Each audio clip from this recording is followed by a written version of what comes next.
Il-Prim Ministru u l-mexxej tal-Partit Laburista Robert Abela qal li ħelsien mill-arrest ta' Jorgen Fenek m'għandux ikun ittrattat partiġanizmu kif qalet jagħmel il-Partit Nazzjonalista.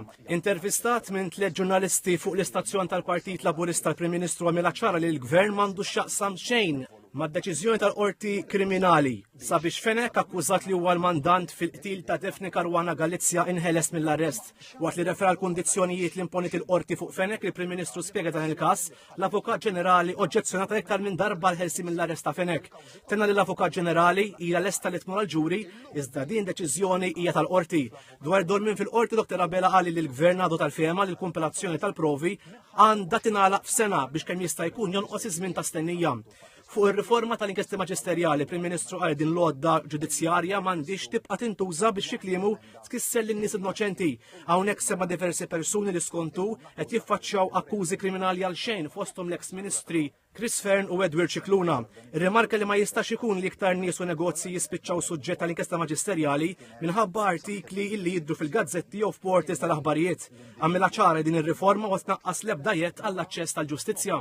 Spjega li bir-riforma se jiddaħħlu drittijiet ġodda fosthom illi l-vittmi u raba tagħhom ikunu jafu fiex tkun waslet l-inkjesta maġisterjali.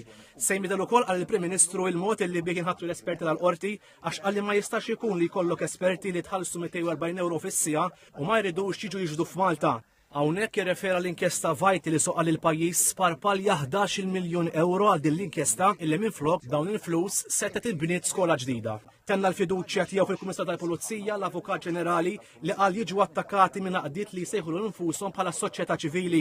Huwa tkellem ukoll dwar id-dikjarazzjoni tal-assi tal-Ministri u s-Segretarji Parlamentari fil-Parlament u ħabbar li l-Gvern se jagħmel riforma biex ikun obbligatorju li ssir dikjarazzjoni waħda li tkun tot għal membri parlamentari kollha.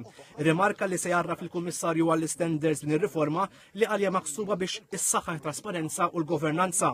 Iċċara li fil-Parlament diġà ġew dikjarati l-assi tal-membri parlamentari kollha li qal jistgħu jiġu skrutinizzati mill-Ispika tal-Parlament u l-Kummissarju għall-Standards fil-ħajja pubblika.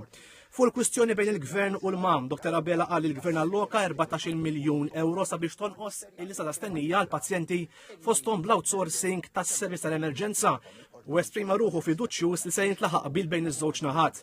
Dwar il-miżura ta' 6 xhur sħubija fil-ġim saż-żgħażagħ ta' bejn 16 u 18 sena mħallsa mill-Gvern, il-Prim Ministru qal li fl-aħħar jiem kien hemm issejħa l-offerti għas-sidin tal-ġims interessati fiha.